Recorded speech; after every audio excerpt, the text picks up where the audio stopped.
It's not only news, it's science breakthroughs. Tomorrow's technologies. Advanced medical techniques.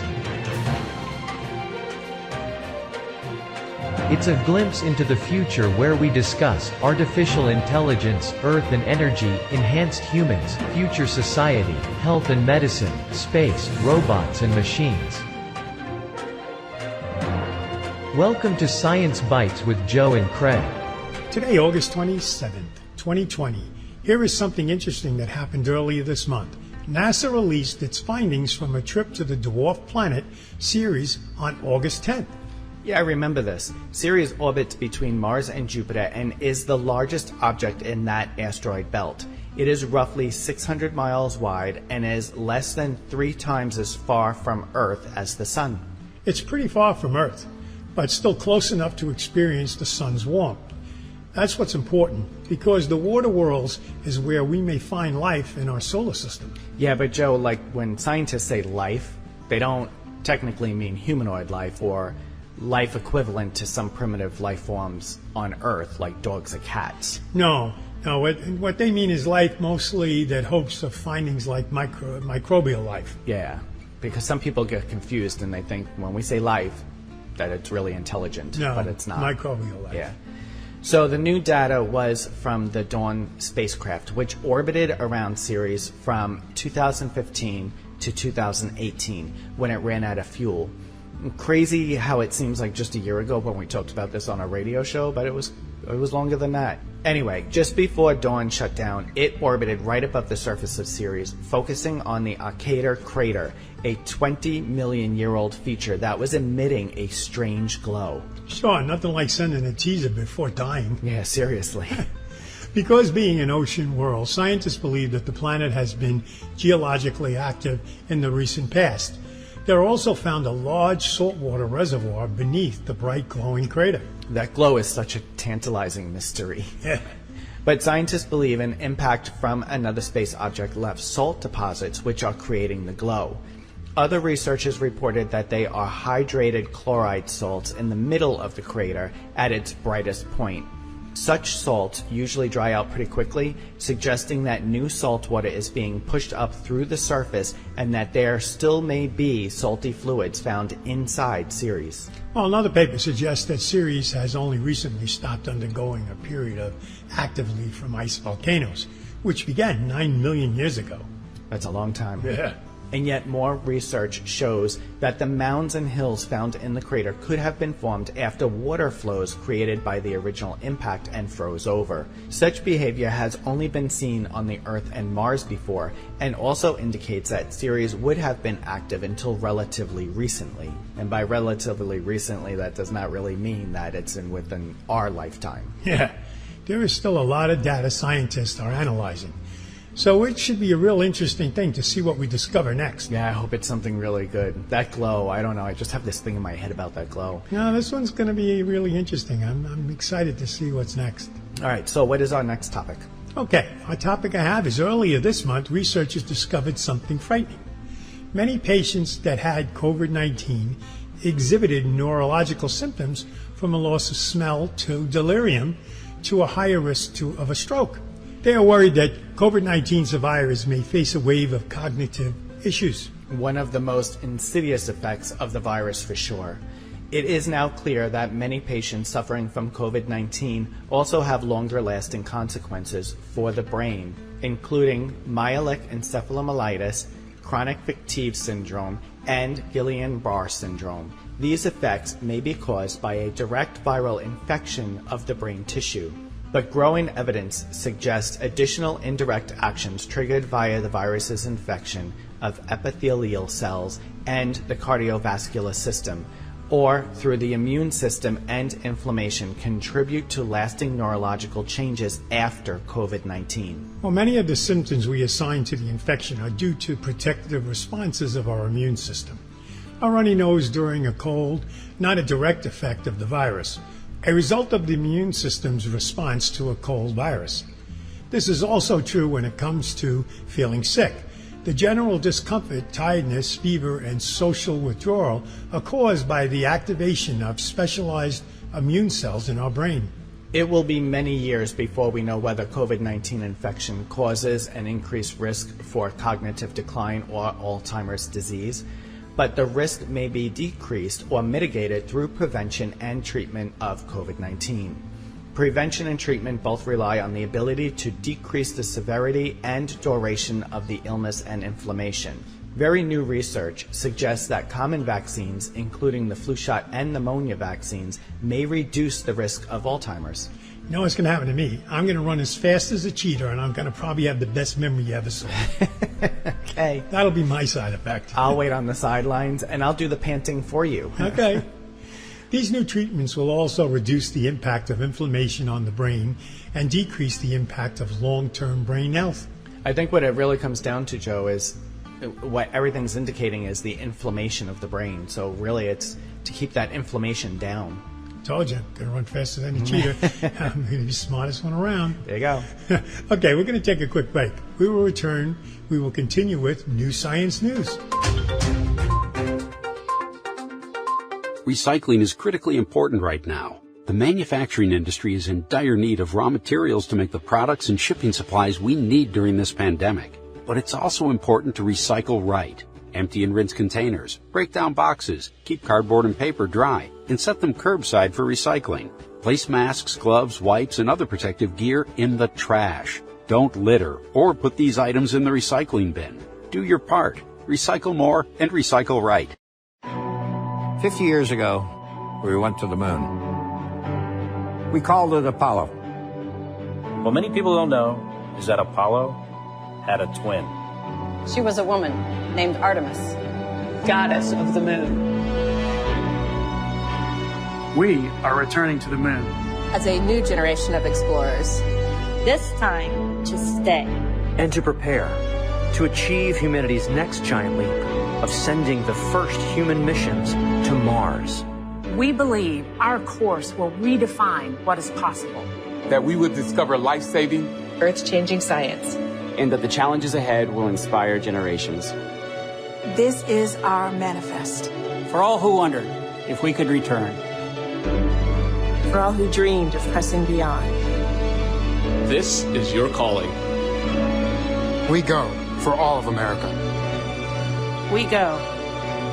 We go as the Artemis generation. We go. Welcome back. NASA is soon going to start building its latest spacecraft called Psyche. The NASA mission will be a 70-mile wide asteroid named 16 Psyche.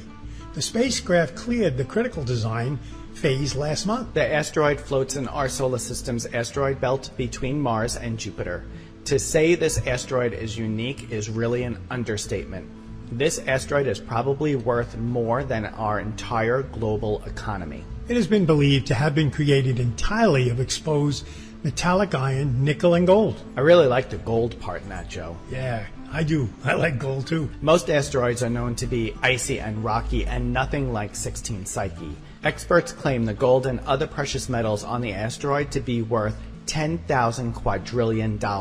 That is enough money to make every single person alive on Earth right now a billionaire, at least in US dollar terms. NASA is working with SpaceX on this. They hope to launch Psyche from Cape Canaveral in August 2022. The rocket is expected to cross Mars in 2023 and will move towards the asteroid by January 2026. It sure is a long journey unless new technology emerges before liftoff. The assembly and testing will begin in February 2021, and the equipment will be in the clean room of JPL in April of 2021. You know, I wonder how long before mining companies take to the skies to scoop up our solar system's riches, Joe. Probably up there already. Or really planning on it. Yeah. I mean, I would when you have Jupiter with the diamonds the size of softballs. Well, when money or security is involved, things happen fast. You got that right. You know, take China, for example. A team of Chinese scientists just improved a new way that they can send quantum-encrypted messages, managing to beam one all the way down from a satellite. That twisted a lot of cybersecurity heads around the world. Yeah, I bet that did. The transmission uses a quantum computer-proof form of encryption called quantum key distribution. This particular message traveled 756 miles from orbit to a facility on the ground. That's over 12 times farther than the previous record. The experiment suggests a new era of both satellite communications and, at last, a practical quantum computer. It turns out that transmitting quantum messages through space might be better than any terrestrial communications, which is what helped the team blow away the long-range record by such wide margin. Quantum tech, as it is right now, is notoriously fragile. Signals are easy to corrupt, and, well, quantum physics is already tricky as hell anyway. So, for the entangled photons being beamed around, the vacuum of space actually is like a nice and gentle, turbulence-free breeze. Maybe we won't need to worry about cybersecurity at all in the future. According to MIT, mechanical engineer Mr. Henry humans are running out of time to stop our own extinction. The challenge comes down to physics. Almost all of our energy consumption involves generating or transferring heat. Coupled with the greenhouse gas emissions that come with that energy use, Henry warns that we are very near the point of no return that would send us on a path toward inevitable destruction of the climate and ourselves. What a cheery guy. Yeah, but Greg, don't throw the towel in yet. Yeah, I might need it to mop the sweat off my forehead. Yeah, maybe not. Henry and the engineers from the University of California and Stanford University published research last week that lays out 5 grand challenges for how we can reverse costs. Oh, sure. We can't even agree to wear a mask or not, and you think we can take on these enormous challenges? I mean, I'm not going there. Yeah, but get this. The first one alone is developing thermal storage systems for the global power grid. It would take serious worldwide support and effort to solve that one. But given that our survival is on the line, I don't know. It seems to be the right time to launch extremely ambitious endeavors. But the most concerning part is where Henry said it depends all on how long it could take to switch from a fossil fuel dependent energy infrastructure to clean energy. That's another thing we need global support for. And by the time we get global support, we have may pass the point of no return. Here is a direct quote.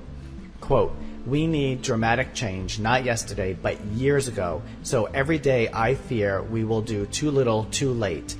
And as we as a species may not survive Mother Earth's clapback," end quote. You know, you can't even get 2 people to agree on a block, let alone this. I know, it's crazy. How could we actually achieve a challenge that huge when you said 2 people on one street block can't even agree? Well, scientists predicted all of these climate woes back in the early 1960s.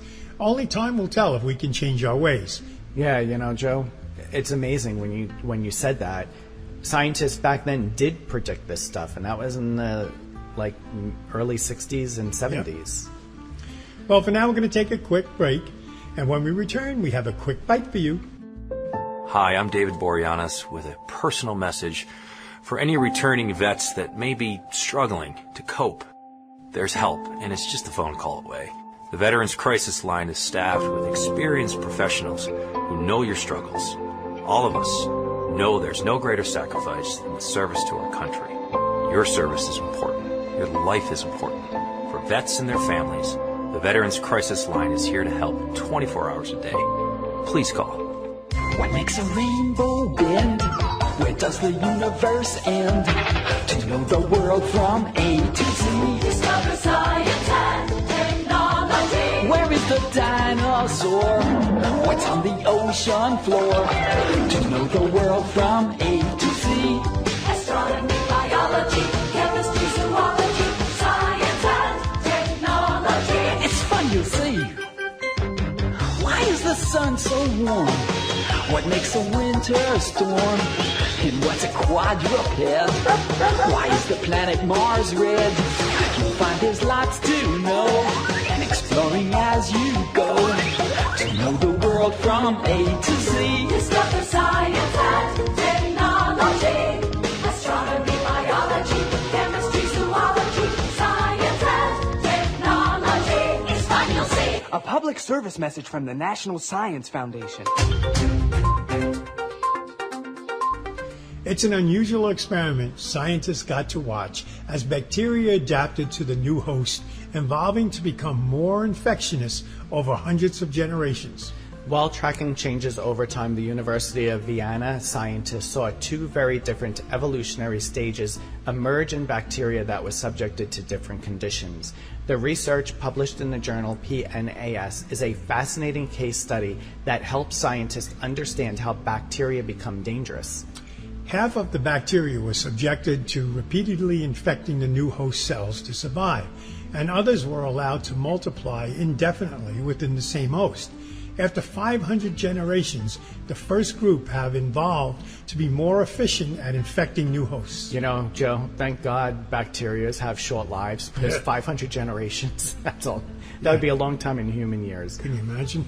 But by the end, the group's genetic code differed at 1,161 different sites, and the more infectious group expressed 2,500 different genes that made it both better at infecting cells and better at surviving between hosts. That's really fascinating.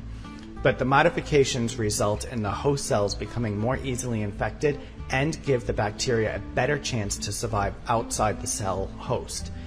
Like viruses, bacteria really are not choosy about what they infect or how they take over. They have one goal and one goal only, and that is to multiply and live, and that's what makes them so hard to defeat. One day we'll just pop a pill and everything will be gone. Yeah, like that song. What was that song? One pill makes you smaller. Yeah, one pill makes you happy. Yeah, White Rabbit. Yeah, but what was the song? I can't remember. Somebody email us and let us know. Yeah, it was sung by White Rabbit. The year 59, 69, 69, No. 69? No. The year 2121? No. Oh, I can't think of it now. Somebody email us. We need to know. Well, that brings us to a close of another show, and you can find all our past shows on Apple Podcasts, Google Play, Alexa, Spotify, and many other platforms, or just visit our website at mysciencebytes.com. We appreciate your support to our show. Joe and I have added a feedback email to our podcast description, so why not drop us some feedback so we know what you like and what you might like to see on our show. Thanks again for listening, and we will see you next week with a brand new episode.